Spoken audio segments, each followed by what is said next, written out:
Copyright. Have I lost anyone yet?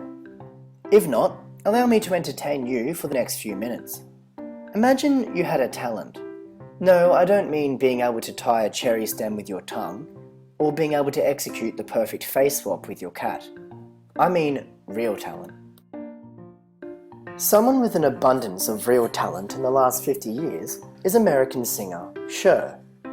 I hadn't heard of her either until beginning this subject, but it only took a few short hours of YouTubing her playlists to see how amazing she is. Anyway, in 1995, an Australian company called Raben Footwear seemed to agree with me on this, and so imported 1,000 copies of a CD manufactured by the Pilz Media Group of Germany. These CDs contained sound recordings by the incredible Cher, the copyright of which was owned by Polygram. Now, a copyright is a series of exclusive rights over the expression of ideas in material form.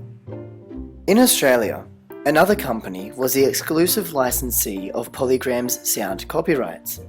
This means that this other company was given the right to commercialize the intellectual property, in this case Cher's sound recordings, to the exclusion of all others. Now here's the important part. Before importing the CDs, Raben wrote to Pilz the following, quote, "Would you also confirm that all license and copyright conditions have been met for sale and distribution in Australia and New Zealand?" Unquote. Mr. Kilch of Pilz Media Group responded with the following, and I paraphrase, "Regarding copyrights and licenses, as you have in Australia an institution which is called AMCOS, you will have to notify them about how much mechanical copyrights you may have to pay in Australia." AMCOS stands for Australian Mechanical Copyright Owners Society, and mechanical copyright is simply legal jargon for the copyright of the underlying musical works in the recordings. Now, Raben did not follow Mr. Kilch's instructions and proceeded to sell 55 of Cher's CDs, that is before both Polygram, now the respondent, and the Australian licensee brought proceedings against Raben. On first instance, Raben was held to have breached sections 102 and 103 of the Copyright Act 1968 and was ordered to pay compensatory damages of $275 and additional damages of $15,000.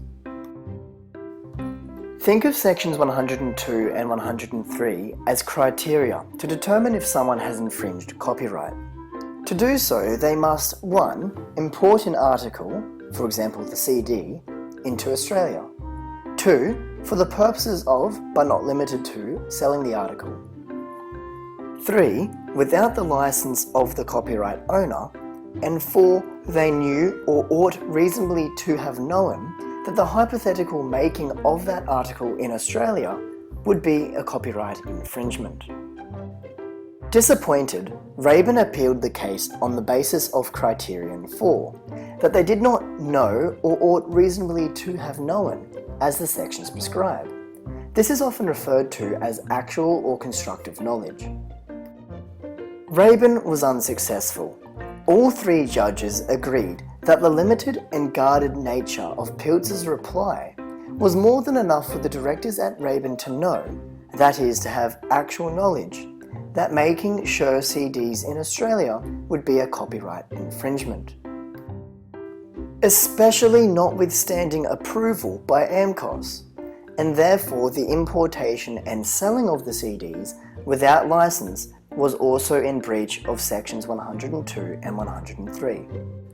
So, if you have a talent, like Cher, copyright all of a sudden becomes far more relevant, interesting, and helpful. Created using Powtoon.